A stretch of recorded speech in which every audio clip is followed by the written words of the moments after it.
So, okay, so what was your first show that you put together?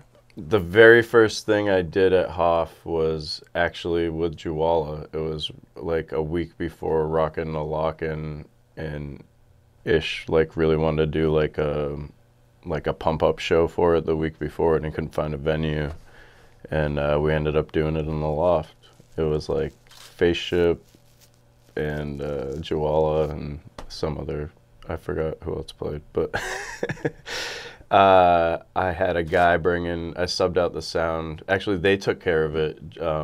Ish lined up this guy, Dan McDonough, who had sound gear, and, you know, I met him at the door as soon as he arrived and had whatever he needed and took really good care of him. And, I mean, he was amazing. He came and did that show, and then I started the next month a series called Finally Friday, the last Friday of every month. I had been working on starting it with the GM before the Juwala show got lined up, and like it just happened like that.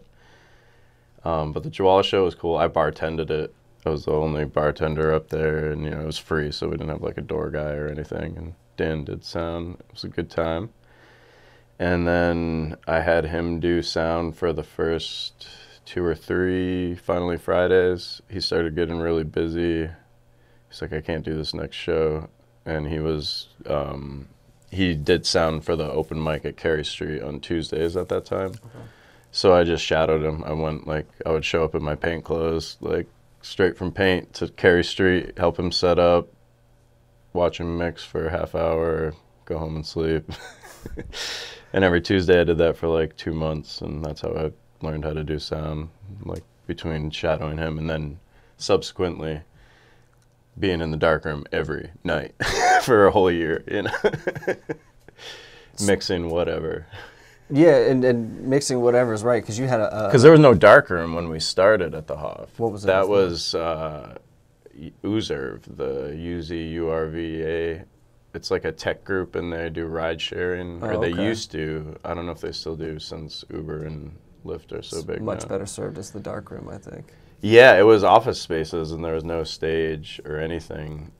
It was kind of a trip because the first show, the first Finally Friday, I was like planning on it being in the loft, and then a couple days before they were like, they had moved the tenants out the week before but not told me like what their kind of plan was. They're like, no, you're gonna do it in here, not the loft. And I was like, what are you talking about? This room is, it's an office. White walls, like that was lots of glass. You know, there were like big glass windows on both sides of the stage where all the soundproofing is. Oh, really? Yeah.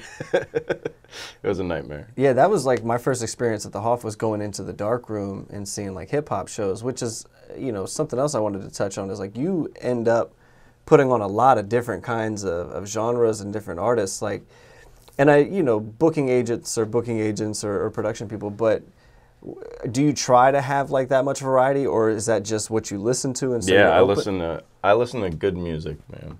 That's my only. That's your only qualification. That's the only qualification. Is it's got to be good. It's got to have some content, and like, if it's not like musically stimulating for me, like the lyrics have to be stimulating, you know, like going from say like jazz to hip hop, like where I've studied jazz and I really understand what's going on and what to appreciate. And I feel like a lot of people don't connect with jazz because they've never studied it, and it's a little more complex than a lot of pop music.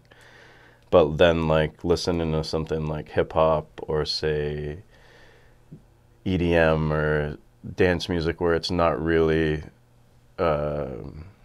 there's not a lot of musical content to it, you know, to analyze, loops, you know, but like, yeah, it's all loops and it gets boring to me.